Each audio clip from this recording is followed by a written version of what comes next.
Ghost stories require a specific kind of death. Not every passing leaves a shadow. A soul has to be violently severed mid-sentence, mid-argument, gripping onto something so fiercely unresolved that it anchors them to the exact spot where their life was interrupted. The most terrifying hauntings are the ones where the living can't tell whether they are feeling a conscious presence or just the violent echo of a dying moment. This particular haunting began on a freezing Monday morning in January 2014.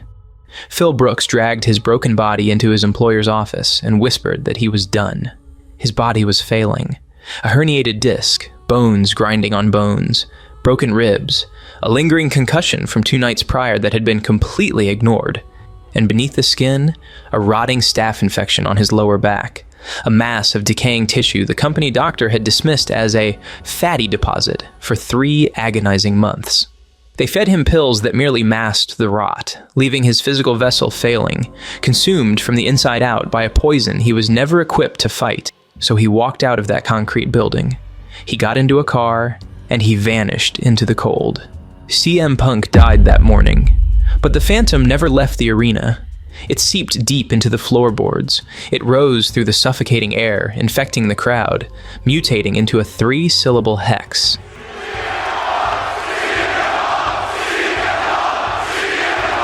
Thousands of possessed voices chanting his name at moments that had absolutely nothing to do with him.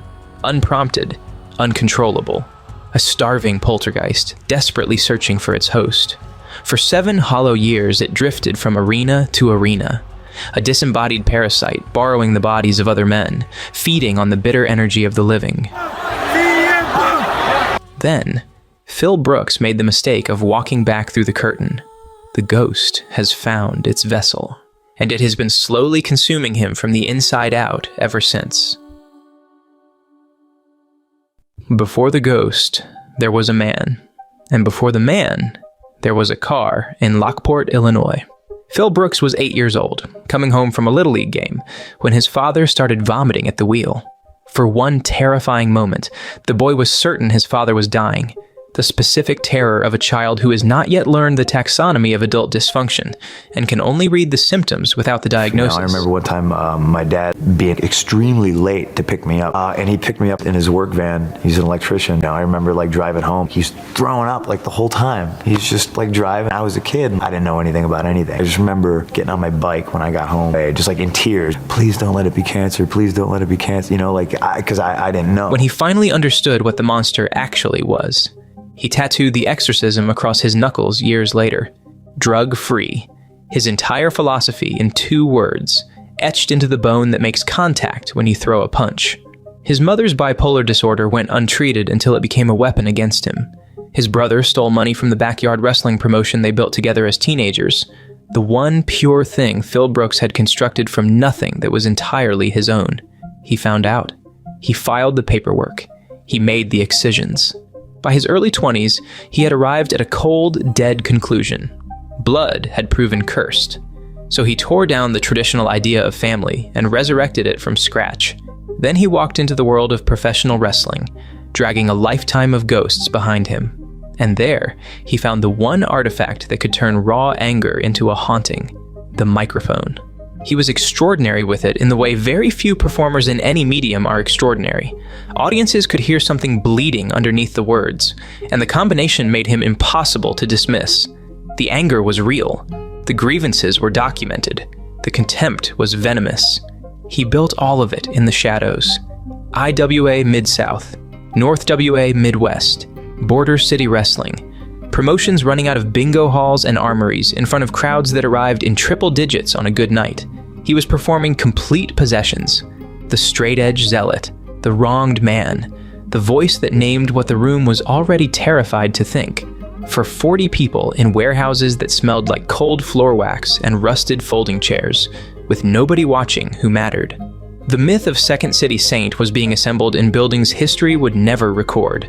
On March 1st, 2002, a 23-year-old Phil Brooks competed in a triple threat match alongside Eddie Guerrero and Rey Mysterio Jr. in Indianapolis. After the match, Guerrero noticed the ink. Drug-free. Brooks explained the vow. Guerrero told him he needed souls like him around.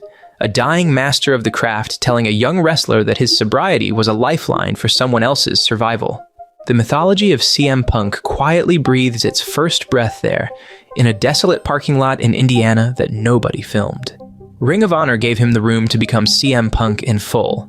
In the original Summer of Punk in 2005, he sat cross-legged at the entrance ramp, the exact posture he would use 6 years later in Las Vegas, and told an audience that the championship was leaving with him when his contract expired. He had rehearsed the incantation before he ever performed it on the biggest stage. The building was smaller. The ritual was the same. Then came WWE, and then came the first lesson in how the meat grinder works. They signed him in 2005 and banished him to ECW, a purgatory rebuilt from the bones of a dead promotion, running on a network nobody watched, treated internally as a developmental holding pen with a television deal. CM Punk! He won the ECW championship. He held it twice. The championships were real, but the platform was a cabinet drawer nobody opened. The company had a monster who could do things on a microphone their golden boys could only dream of, and their answer was to bury him in a place most of their audience would never even glimpse. He came to Raw eventually. He won Money in the Bank at WrestleMania 24, cashed it in the same night, and became World Heavyweight Champion before most people understood what was happening. The reign lasted 2 months. The company's pattern with CM Punk in these years was legible from the outside, even when those inside refused to name it. Elevate, hesitate, redirect. Give him the ball, then take it back before he can run. Hardy! The feud with Jeff Hardy in 2009 became a turning point.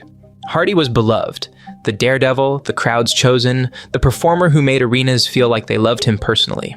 Punk turned heel and spent months standing across from that adoration and dissecting it on a microphone. He built a psychological torture chamber for Hardy and delivered it with the contempt of a man who believes every word he's saying. I certainly won't ever skip a WrestleMania because I failed a test, unlike Jeff. The crowds despised him for it. The character was working at a level that demanded the main event, but when Hardy left, the program ended, and Punk was redirected again. Then, on June 27, 2011, in Las Vegas, he sat cross-legged at the top of the entrance ramp and picked up a microphone. What followed was 24 minutes that blurred the line between reality and fiction. He named names.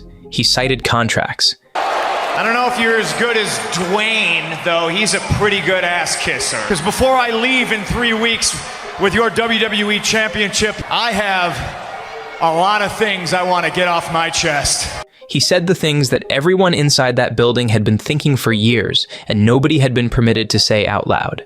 He called it a pipe bomb. The internet called it the promo of the decade. That night, CM Punk became synonymous with rebellion. WWE responded by putting the championship on him, hoping the rebellion would fade. It didn't. And the man who pushed it further was Paul Heyman. Heyman was no stranger to Punk. In fact, he was the first person inside WWE with real power who had fought for him when it mattered. When Punk was buried in developmental, it was Heyman who kept the door open. When others wanted him gone, Heyman kept pulling him forward. When the company didn't know what to do with him, Heyman gave them a reason to try. He stayed with Punk as something that almost doesn't exist in professional wrestling, a genuine intellectual peer. He understood the microphone the way Punk understood it. Who you gonna put me with? CM Punk. I'll see you Monday. From the inside out, as a mechanism for delivering truth at volume and watching it detonate. When Punk's second WWE Championship reign began in 2012, Heyman stood beside him, and the combination produced some of the most coherent character work the company had seen in years. Heyman as advocate, as amplifier, as the man who understood that Punk's particular gift required a specific architecture around it to reach its full voltage. The working relationship contained, from the beginning, the precise mechanics of its own betrayal. Heyman's loyalty has always been instrumental, aligned with whoever holds the position he needs held. Punk understood this and signed on anyway, because the collaboration was too valuable to decline on philosophical grounds. The alliance lasted until it didn't. Heyman's eventual defection, the steel chair, the turned back at the moment of maximum consequence, was a wound that never fully closed. It informed everything that came afterward, the paranoia about institutional betrayal. the pattern recognition that sometimes found conspiracy where there was only human unreliability. He held the WWE Championship for 434 consecutive days, the longest reign of the modern era. Yet he main evented only 5 of the 15 pay-per-view events during that stretch. At Over the Limit 2012, the WWE Champion was not the main event. The main event was John Cena in a comedy match with a corporate executive. He was the champion, he was not the event. Later, he watched a part-time performer walk in at the Royal Rumble and take the championship his daily labor had kept warm. And he looked at that man and told him, in front of thousands of people, that everything in his career had been handed to him. The fact that Dwayne is in the main event of WrestleMania next year and I'm not makes me sick. Every word was accurate. The accuracy was the weapon. By January 2014, the weapon had been used so many times that the body carrying it had begun to fail. The herniated disc, the knees, the ribs, the concussion, the infection. And yank my shorts down, and I show him the fucking thing on my back. What kind of doc? Oh, okay. Yeah. And he looks right at it. He doesn't touch it. He just looks at it, cocks his head sideways, and he goes, "That's a full-blown staph infection." Full blown. Yeah, and I looked at him and I laughed. Phil Brooks, who made a choice at 8 years old never to allow anything that kind of authority over his own body, had spent a decade in a building that was borrowing his body on an indefinite loan and calling it gratitude. At the Royal Rumble on January 26th, he entered at number 1 and lasted 49 minutes in that condition. A clothesline gave him a concussion partway through. He was told to stay in. He was eventually eliminated by a man in a business suit. The next morning, he walked into Vince McMahon's office and said he was going home. WWE sent his termination papers by courier. They arrived on June 13th, 2014, his wedding day. That is the death. That morning, that hallway. The car pulling away from a building that had taken everything a body could give and then sent the invoice on the one day it would land like a final, fatal blow. That is where the man's story ends. But the haunting was just about to begin. Every ghost story has a resurrection that doesn't quite work. The spirit comes back, it just doesn't fit inside its own skin anymore. Phil Brooks returned to professional wrestling in Chicago in August 2021. 19,000 people screamed for a man who had been gone for 7 years, with the specific intensity of people welcoming back someone they had quietly, privately, given up on. In his hometown, in the building where he had made his name. It was about as close to a religious experience as a room that smells like beer and sweat is ever going to get. For those 7 years, the chant had mutated into something he never intended. It stopped being about him. It became a weapon. All you Chicagoans are alike, right? You're just like CM Punk, right? 3 syllables the crowd could aim at a company like a finger pointed at a wound. During John Cena matches, during Roman Reigns' title defenses, during the long, airless stretches of television when the audience had been given nothing worth caring about and needed a language for their contempt. Thousands of people would open their mouths and say a name, not because they thought he was coming back, but because his name had become the most precise way to say, "This is not good enough. CM Punk. CM Punk. CM Punk." A 3-syllable verdict. A recurring protest vote held in arenas across the country. The ghost of a man who told the truth and vanished had become the crowd's shorthand for everything the machine refused to give them. He was more powerful absent than most men are present.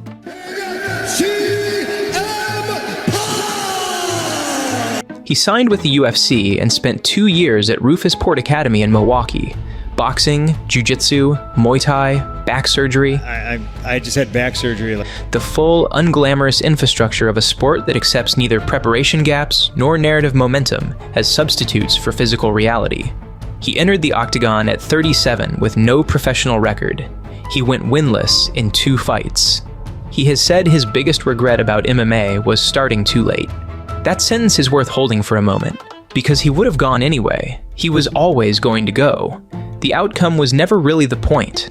While the man was losing fights and learning how to absorb damage in a new discipline, the image of him was suspended in amber, frozen at the moment of maximum grievance.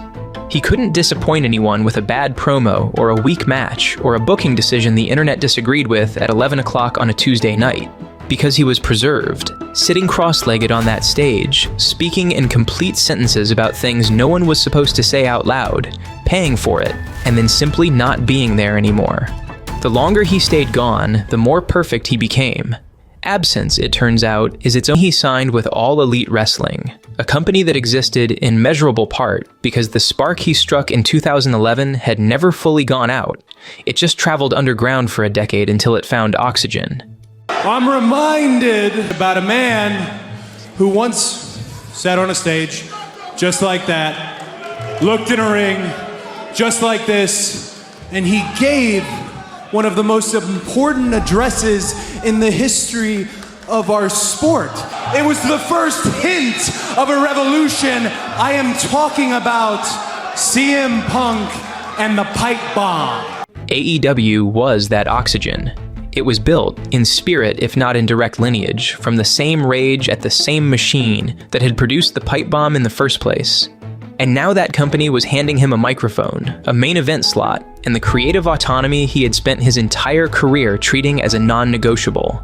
The resurrection had every condition it needed. The stage was set, the crowd was ready. The man was back. But coming back to the place of the wound is not the same as arriving somewhere new.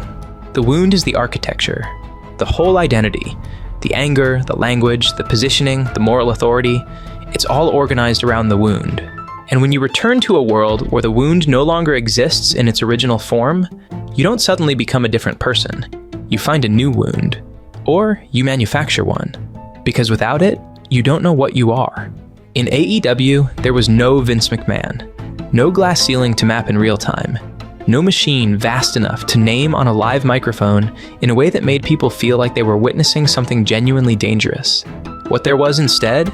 A locker room fractured along old loyalties. A long-running rupture between him and his former closest friend Colt Cabana that had never healed. That had in fact kept tearing, slowly, across years in lawsuits and silences. And a group of executive vice presidents who were loyal to that friend in ways that felt, to him, like the architecture of a conspiracy. He did a podcast with Colt Cabana where he took aim at WWE and Dr. Chris Amon. A lawsuit was filed that led to the deterioration of his relationship with Colt Cabana. Both of them were sued by Dr. Chris Amon, who was allegedly financed by WWE. The paranoia was not irrational in isolation. This industry does traffic in selective leaks and institutional loyalty. Backstage politics in professional wrestling are not metaphorical. They are operational. They shape careers, they end them. But the paranoia was also a pattern that predated AEW. The mother who kept harassing him for money, brother who stole from him, medical staff who ignored his injuries and infections, the company that chose his wedding day to deliver termination papers. Phil Brooks has spent his entire life inside institutions that betray him. Sometimes the institutions are genuinely guilty. Sometimes the man mistakes shadows for enemies because he has only ever learned to live among them. The difficult, unresolvable question, the one that follows him from building to building and company to company, is whether he can tell the difference anymore, or whether, at this point, he even wants to. He won the AEW World Championship and sat at a media table afterward and buried his colleagues publicly in front of journalists. The wound required an enemy to press against, and the elites were the closest available ones. Without a wound to press against, you're just a man in a room, and Phil Brooks has never known how to be just a man in a room. The physical altercation that followed, backstage at All Out in September 2022, involving multiple members of the roster, sent people to medical attention. But it did not end his employment. He was suspended. He returned. The ghost was still in the building, still pressing.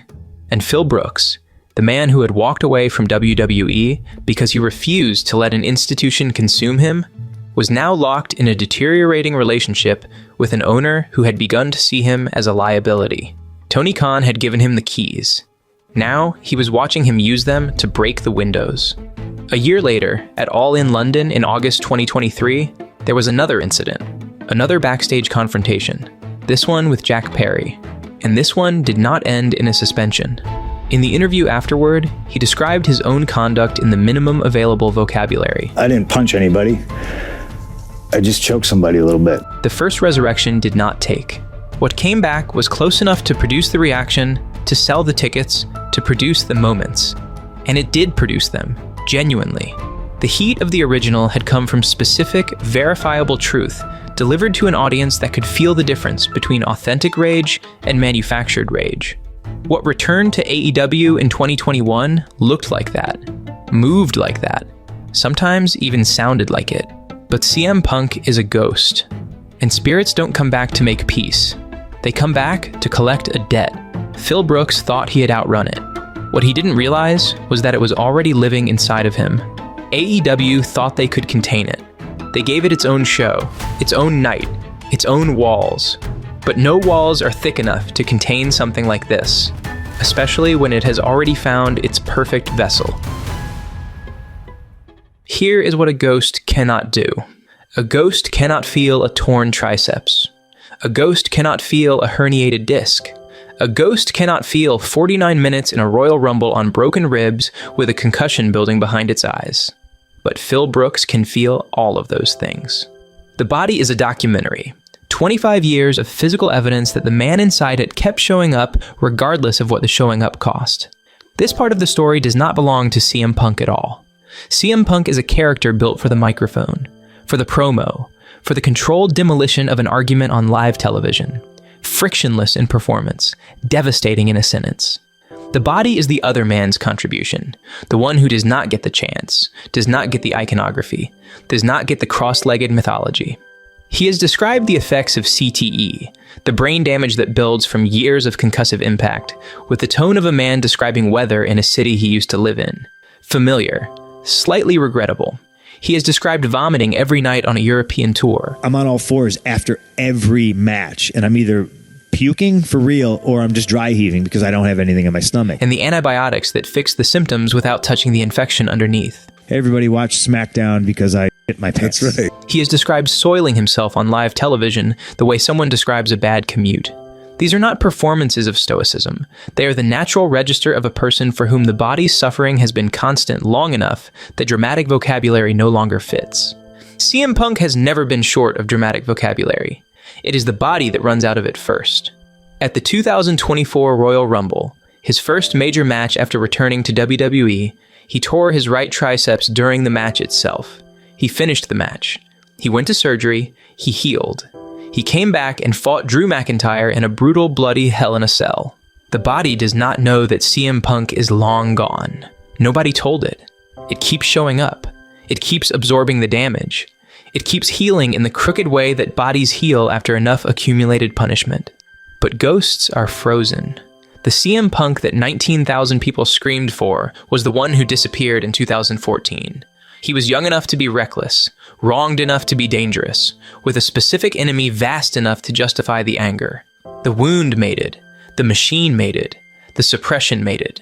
But a 46-year-old body carrying a 35-year-old grudge, in a company that has already handed him the microphone and given him the stage, that is a different equation.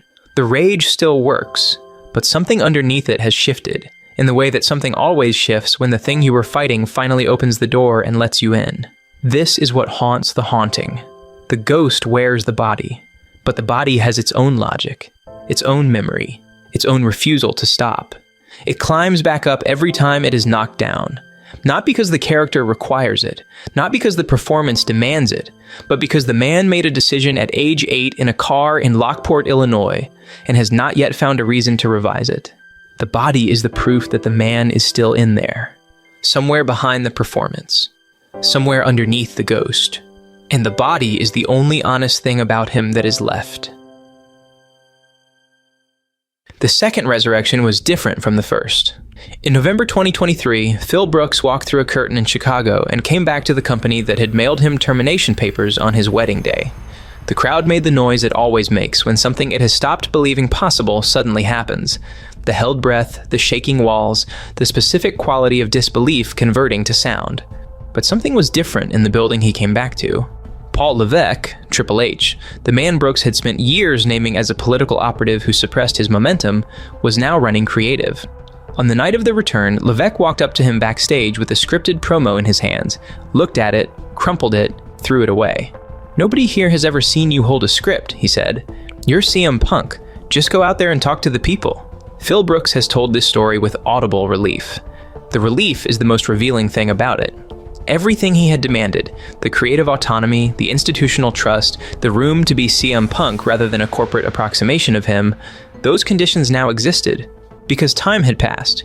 Because the person who had created the bad conditions had been removed from power by forces that had nothing to do with any individual performer's grievance. The machine changed on its own schedule, for its own reasons, and left the argument standing in an empty room with nobody to have it with. The ghost came home and found that the haunting had already been resolved without it. There is a pattern in history that repeats often enough to have a name. The French Revolution devours its own architects. The Bolsheviks dismantle the Tsar and build a regime that makes the Tsar look restrained. The counterculture of the 60s becomes the advertising language of the 70s. Every rebellion, at the moment of its victory, faces the same problem. It was defined entirely by what it was fighting, and when the fighting stops, the identity doesn't know what to do with itself. It either finds a new enemy, or it becomes the thing it replaced. There is rarely a third option. CM Punk is that pattern in a wrestling ring.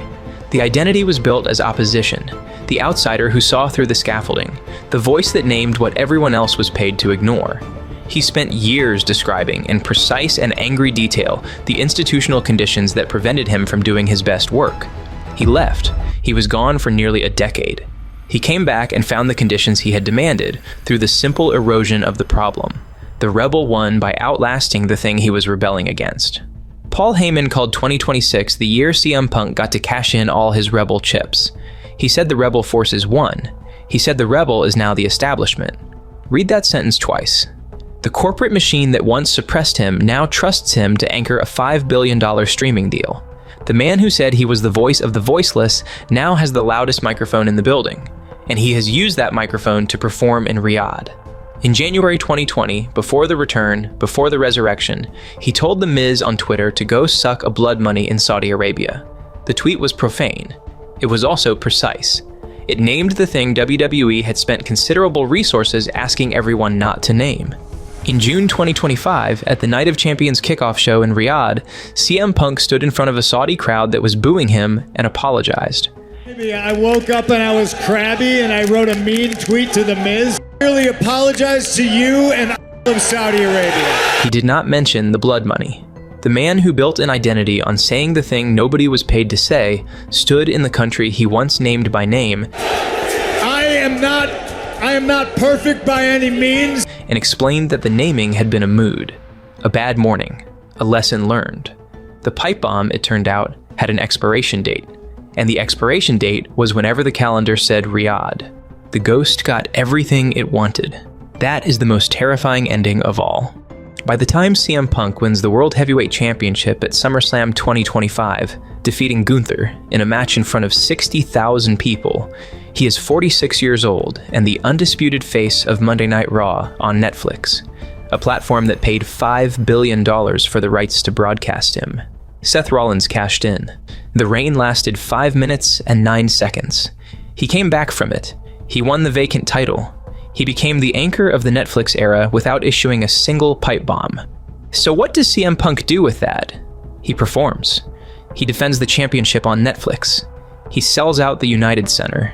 He gets introduced with Michael Jordan's entrance music by the man who once announced Michael Jordan, in the building where Jordan played, in front of 19,000 people from the city that produced both of them. He lands on the cover of a video game. He stands in the main event of WrestleMania. Everything the character was ever promised, everything the man ever demanded, delivered on schedule by the machine that once withheld it. The fans who spent 7 years chanting his name as a protest vote noticed. Some had been waiting for the second coming. What they got was a technically immaculate 46-year-old man in a very expensive production. The chants are still there. The rooms are still full. But in certain sections of certain arenas, the noise has changed character. The people who once chanted CM Punk as an act of opposition now have to decide what exactly they are opposing when CM Punk is the show. The Pipebomb worked because it was a man with nothing left to lose telling the truth in a room that wanted him to lie. That specific charge required specific conditions: genuine suppression, authentic grievance, a corporate machine vast enough to justify the anger pressing against it. Those conditions are gone, and the audience that always could feel the difference between authentic rage and manufactured rage is still in those seats. still listening. In Return of the Jedi, the rebellion wins. The Emperor falls. The Death Star burns. The galaxy is free. It is the most satisfying ending in the series because it gives the audience exactly what it came for. What it does not show, what no one was eager to dramatize, is what the rebellion becomes the morning after. How the generals become politicians. How the freedom fighters become administrators. How the thing that made them worth following was the war itself, and the war is over. And now they have to govern, and governing is not cinematic. The sequel trilogy tried to resolve this by having the Empire simply return, because without the Empire, nobody knew what the story was about anymore. CM Punk is still here, still working, still filling buildings. The chant still goes up, the rooms still shake. But somewhere between the Pipebomb and the Netflix deal, between the walkout and the championship celebration, something shifted in the frequency of it. Like a song you heard once at 18, in a car, at 2 in the morning, driving nowhere in particular, and it meant something that you have never been able to fully explain to another person.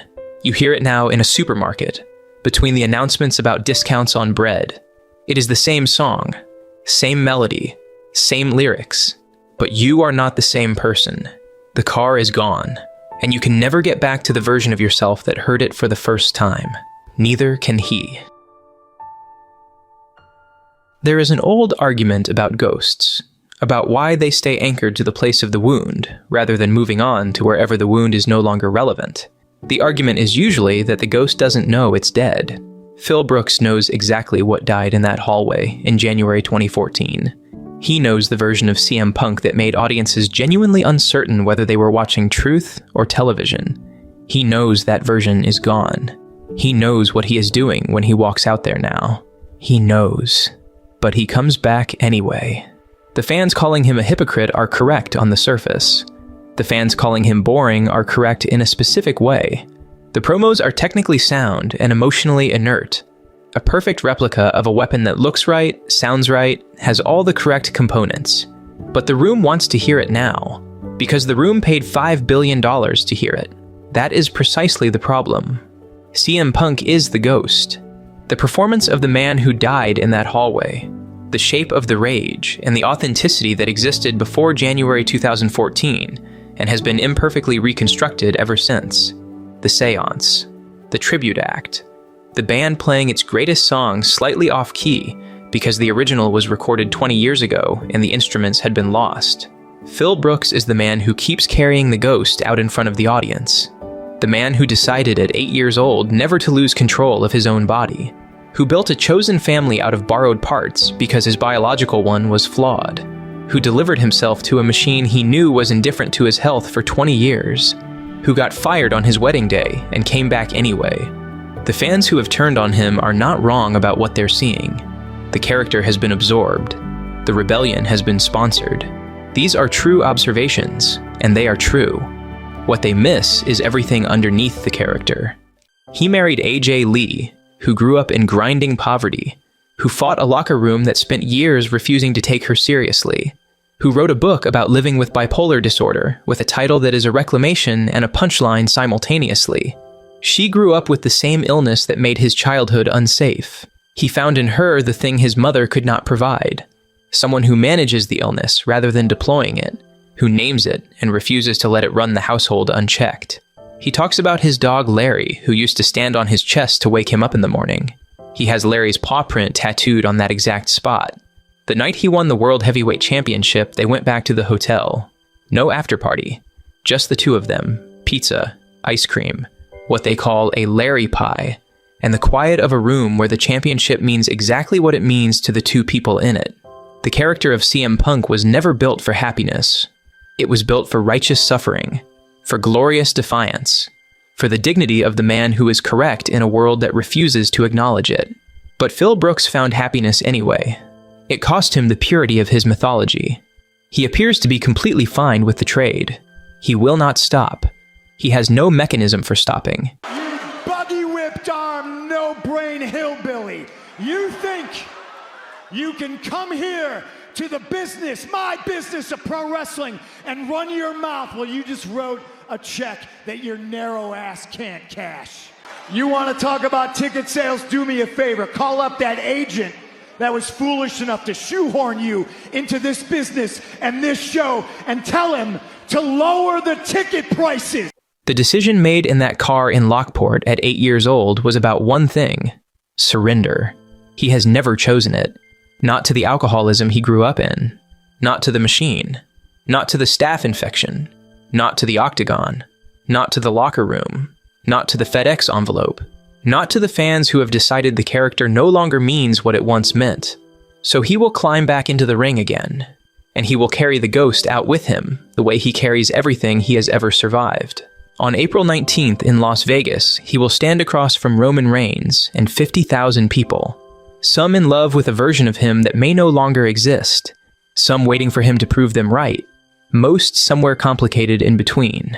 And he will be exactly, completely, ruthlessly himself. Which is, when you look at the full shape of this life, is the most terrifying and the most beautiful thing about him.